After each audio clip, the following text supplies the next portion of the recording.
Hi everyone, so numerical method की series में हम पढ़ रहे थे इंटरपोलेशन। पिछली वीडियो में हम लोगों ने देखा था लैग्रेंजेस इंटरपोलेशन का प्रूफ। आज हम लोग देखेंगे न्यूटन डिवाइडेड डिफरेंस का प्रूफ। तो स्टार्ट करते हैं। तो टॉपिक है हमारा proof of Newton divided difference. तो स्टार्ट करते हैं। हमें पता है कि न्यूटन डिवाइडेड डिफरेंस का जो हमारा फॉर्मूला होता है वो हमारा कुछ इस तरीके से होता है। यहाँ पे ये स्टार्ट होता है वाई की वैल्यू हमारे पास एक्स गिवन होती है, और अगर हमें कोई पर्टिकुलर एक्स डेटा पॉइंट के लिए वाई निकालना होता है अनइक्वल इंटरवल के लिए, तो फॉर्मूला है Y zero plus X into X minus zero into del Y zero, X into X minus zero, X minus one, del two Y zero. और ये डेल का सिंबल आप लोग इस तरीके से लिख सकते हो, मतलब डेल्टा, और इस क्रॉस को लिख सकते हो। तो यही है हमारा न्यूटन डिवाइडेड डिफरेंस का फॉर्मूला। और इसको रिप्रेजेंट करने का, इसको लिखने का हमारे पास एक और तरीका है। उसको हम लोग इस तरीके से भी लिख सकते हैं। ये तो एक्स जीरो वाई जीरो और एक्स जो हमारा टर्म है वो इसी तरीके से यहाँ पे आएगा। ये जो डेल्टा वाई जीरो है, मतलब जो फर्स्ट डिवाइडेड डिफरेंस, उसको हम लोग इस तरीके से भी लिख सकते हैं, x zero into x one. ये चीज़ हम लोगों ने, ये कॉन्सेप्ट ऑलरेडी हम लोगों ने अपने पहले की वीडियोस में देखी है। तो फर्स्ट डिवाइडेड डिफरेंस को इस तरीके से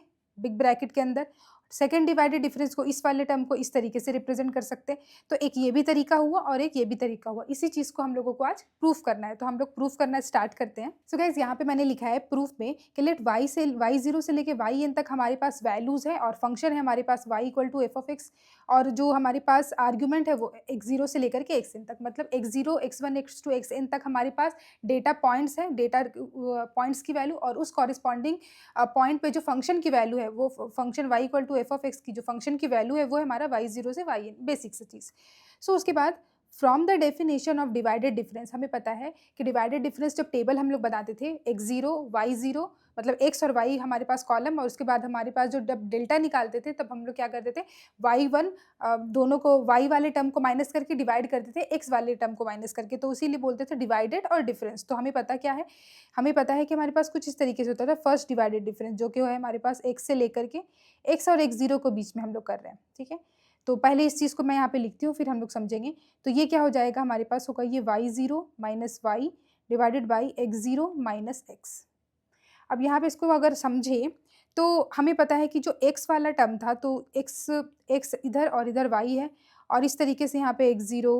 एक्स वन, एक्स टू, इस तरीके से यहाँ पे Y zero, Y one, Y two है। अब हम लोग का पास क्या है कि जब डिवाइडेड डिफरेंस में हम देखते थे तो हम लोग हमेशा एक्स जीरो और एक्स वन लेते थे, या फिर एक्स वन एक्स टू लेते थे, या फिर X zero X one X two तीन लेते थे। लेकिन यहाँ पे हमने क्या लिया है, यहाँ पे हमने लिया है एक्स और एक्स जीरो को लिया है, ये एक्स और एक्स जीरो को। इसका मतलब क्या है कि एक्स वो हमारा वो इंटरपोलेशन पॉइंट है, मतलब वो पॉइंट जिस डेटा पॉइंट पे हमें फंक्शन की वैल्यू निकालना है। तो वो पॉइंट हमारा यहाँ पर कहीं पर भी हो सकता है, एक्स एक्स जीरो, यहाँ पे कहीं पर भी अगर एक्स का वैल्यू है उस पर कॉरिस्पॉन्डिंग फंक्शन का वैल्यू निकालना है, तो वही वाला पॉइंट को हमने यहाँ पे लिया है। तो अगर उन दोनों के बीच में निकालेंगे, एक्स और एक्स जीरो के बीच का, तो हमारे पास कुछ इस तरीके से आएगा Y zero minus Y by X zero minus X. इसको हम लोग इस तरीके से लिख सकते हैं, इक्वल टू करके वाई को पहले लिखते हैं Y minus Y zero divided by X minus X zero. तो ये क्या होगा, यहाँ से माइनस माइनस ये तो कैंसिल हो जाएगा, और इसको इस तरीके से भी हम लोग रिप्रेजेंट कर सकते हैं। तो ये एक चीज़ है हमारा, ये हमारा हो गया। इसके बाद अगर हम लोग इसको क्रॉस मल्टीप्लाई करें तो इक्वल टू ये है एक्स को, ये वाला इस वाले को और इस वाले को, ठीक है, इन दोनों को क्रॉस मल्टीप्लाई करके हम लोग क्या करेंगे, यहाँ से y की वैल्यू को निकालेंगे। तो y इक्वल्स टू हो जाएगा हमारे पास ये वाला टर्म वाई जीरो इधर हो गया, प्लस ये हो जाएगा हमारे पास x माइनस एक्स जीरो, और ये जो हो जाएगा हमारे पास मल्टीप्लाई में x और x जीरो का डिवाइडेड डिफरेंस। इसको मान लेते हैं इक्वेशन नंबर 1। समझ में आ रहा है, हमने क्या किया, ये वाले टर्म को और ये वाले टर्म को क्रॉस मल्टीप्लाई करके y निकाला, तो y ये इधर आ गया, ये माइनस वाई है, इक्वल टू के उस तरफ जाएगा तो y जीरो प्लस में हो जाएगा, और इस वाले को और इस वाले को हमने क्या किया, क्रॉस मल्टीप्लाई किया, तो ये दोनों इधर आ गया। तो इक्वेशन 1 हम लोगों ने इसको मान लिया है। इसी तरह अगर हमें सेकंड डिवाइडेड डिफरेंस निकालना हो, ये तो फर्स्ट डिवाइडेड डिफरेंस हुआ, अगर हमें सेकंड डिवाइडेड डिफरेंस निकालना हो तो हम लोग लिखेंगे अगेन, या फिर सिमिलरली कुछ भी लिख सकते हैं। अगर हमें सेकंड डिवाइडेड डिफरेंस मतलब एक्स एक्स जीरो और एक्स वन के लिए अगर हमें डिवाइडेड डिफरेंस निकालना हो, तो ये हमारा फर्स्ट डिवाइडेड डिफरेंस होता है, ये हमारा सेकंड डिवाइडेड डिफरेंस। तो हमें पता है कि ये हम लोग किस तरीके से लिखते हैं, यहाँ पे इसको लिखेंगे सबसे पहले X zero comma X one minus यहाँ पे हो जाएगा हमारे पास X comma X zero divided by last term minus first term होता है, तो एक्स वन माइनस एक्स। ठीक है, यहाँ पे क्या होता है, फर्स्ट वाले को हटा के एक्स जीरो एक्स वन यहाँ पे आया, उसके बाद माइनस, उसके बाद लास्ट वाले को हटा के एक्स और एक्स जीरो यहाँ पे आया। ठीक है। एक्स ये जो है हमारा कॉमा है, ठीक है, x1 नहीं है, ये भी हमारा कॉमा है, x1 माइनस एक्स हमारा नीचे। अब इसको भी क्या करेंगे, माइनस कॉमन लेकर के इस वाले टर्म को इधर और इस वाले टर्म को इधर करेंगे, माइनस कैंसिल हो जाएगा, तो ये हमारा कुछ इस तरीके से बन जाएगा, इक्वल टू इस वाले को हम लोग पहले लिखेंगे तो हो जाएगा ये x कॉमा x0 माइनस ये हो जाएगा हमारे पास x0 कॉमा x1 और ये नीचे हो जाएगा x माइनस x1, ठीक है। ये वाला चीज़ भी हम लोग लिख सकते हैं। उसके बाद हम लोग क्या करेंगे, फिर से यहाँ पे क्रॉस मल्टीप्लाई करेंगे, ये वाला टर्म इक्वल टू इस वाले को क्रॉस मल्टीप्लाई करेंगे और इस बार हमें क्या निकालना है, x और x0 की वैल्यू को, क्योंकि हम देख पा रहे हैं कि इक्वेशन 1 में देखो हमें y की वैल्यू को ही हमें प्रूफ करना है ना, तो y इक्वल टू मतलब हम इसको आगे बढ़ाना है, तो यहाँ पे क्या है x और x0 है, ये वाला x0, तो यहाँ से इस वाले इक्वेशन से x और x0 निकालेंगे, क्रॉस मल्टीप्लाई करते हैं, तो यहाँ पे क्या हो जाएगा, इक्वल टू ऐसे लिखते हैं x comma x0 equal to ये हो जाएगा हमारे पास x0 कॉमा x1 और ये हो जाएगा क्रॉस मल्टीप्लाई में प्लस ये इंटू होगा x minus x1 into x0 x1। I hope आप लोग को समझ में आ रहा होगा, ये वाला क्रॉस मल्टीप्लाई किए हैं इसको और यहाँ पे ये इसका नीचे में ये 1 है, ठीक है, तो 1 से इस वाले का वैल्यू निकालना है, ये माइनस में है, इस इक्वल टू के उस तरफ गया तो ये प्लस में हो गया और ये दिस इंटू दिस को यहाँ पर हमने लिखा है, इसको मान लेते हैं अभी के लिए हम लोग इक्वेशन 2। अब इक्वेशन 2 को क्या कर सकते हैं, इक्वेशन 2 को हम लोग यानी कि इस वाले वैल्यू को सब्सटीट्यूट करेंगे इक्वेशन 1 में, तो इसके वैल्यू को ये जो वैल्यू आया हम लोग यहाँ पे पुट करते हैं इस वाले में, तो लिखते हैं सब्सटीट्यूट इक्वेशन 1। तो यहाँ लिखा है कि लेट सब्सटीट्यूट इक्वेशन 2 को इक्वेशन 1 में हमने सब्सटीट्यूट किया है, तो इक्वेशन 1 क्या है, जैसे था हमारे पास इक्वेशन 1 एज इट इज़ पहले मैंने यहाँ पे लिखा है। अब यहाँ पे जो x कॉमा x0 की वैल्यू है इसको यहाँ पे पुट करेंगे, ठीक है, इस पूरे वाले वैल्यू को मैं यहाँ पे इसको पुट करती हूँ, तो ये हो जाएगा इक्वल टू ये y ऐसे कैसे इक्वल टू, सो गाइस यहाँ पे मैंने सब्सटीट्यूट कर लिया y इक्वल टू y0 ये, और ये जो मल्टीप्लाई में x माइनस x0 था, अब इसके जगह पे मैंने एक फिर से एक बिग ब्रैकेट को इस तरीके से लिखा है और जो ये वैल्यू आई थी इक्वेशन 2 में मैंने इसको पूरा पुट कर दिया। अब यहाँ पे इसके बाद क्या करेंगे, क्रॉस मल्टीप्लिकेशन, इसको इससे क्रॉस मल्टीप्लाई फिर इसको इस वाले टर्म से क्रॉस मल्टीप्लाई, तो ये हो जाएगा हमारे पास y equals to y0 plus x minus x0 into ये इससे मल्टीप्लाई होगा तो ये हो जाएगा x0 कॉमा x1 प्लस फिर से ये आ जाएगा हमारे पास x माइनस x0, यहाँ पे आएगा ये x माइनस x1 और उसके बाद ये x comma x0 comma x1, इसको मान लेते हैं इक्वेशन नंबर 3, ठीक है। तो अभी क्या हुआ, हमारे पास जो हमारा इक्वेशन 1 था, हमारे पास जो इक्वेशन 1 था y की वैल्यू, इसमें हमारे पास 2 टर्म थे y0 और फिर ये वाला टर्म, ठीक है, हमने एक डिवाइडेड डिफरेंस सेकंड वाला डिवाइडेड डिफरेंस निकाल के सब्सटीट्यूट किया तो हमारे पास इक्वेशन 3 आ गया which is the extended version of equation 1, तो y आ गया हमारे पास। अब यहाँ पे क्या करेंगे, अब हमें इसका वैल्यू निकालना है, अभी हमारे पास 3 टर्म आ गया, एक ये 2 और ये तीसरा टर्म, अब इसकी वैल्यू को निकालना है, तो सिमिलरली हम लोग एक और स्टेप करेंगे, तो सिमिलरली हम लोग ऐसा लिख सकते हैं कि x, x0, x1 और x2,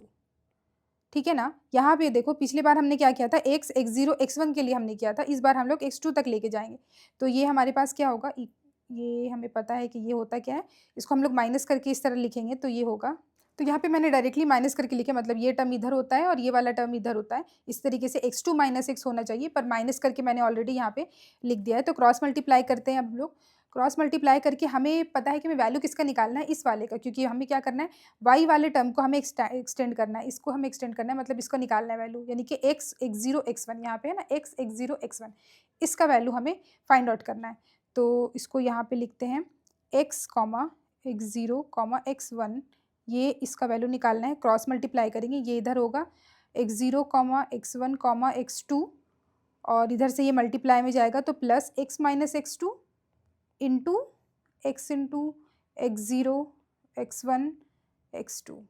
ये हम लोग मान लेते हैं इक्वेशन नंबर 4। अब फिर से क्या करेंगे, इक्वेशन 4 को सब्सटीट्यूट करेंगे इक्वेशन 3 में, तो मैं यहाँ लिखती हूँ, तो मैंने यहाँ पे लिख दिया है कि सब्सटीट्यूट इक्वेशन 4 इन इक्वेशन 3, तो इसको हम लोग सब्सटीट्यूट करते हैं। अब तो यहाँ पे मैंने जो हमारे पास इक्वेशन नंबर 3 था ये वाला एज इट इज़ उसको वैसे ही लिखा है, इक्वेशन 4 में मतलब इस वाले के जगह पे हमें इसको पुट करना है, ठीक है। तो अभी स्टार्ट करते हैं, यहाँ पे ये तो एज इट इज़ रहेगा वैसे ही, y इक्वल्स टू हमारे पास यहाँ से सेम रहेगा y0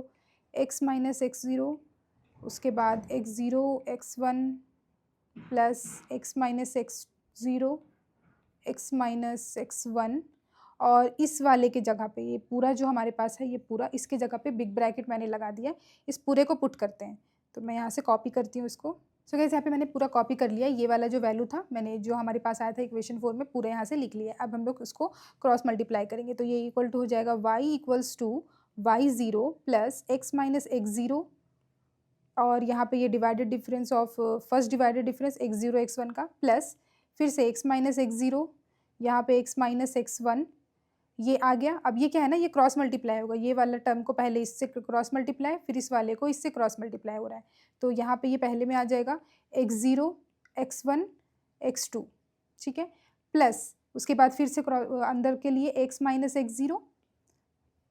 फिर हो जाएगा ये x minus x1, x minus x2, और ये लास्ट में बचेगा हमारे पास x0 x1 और ये x2, ठीक है।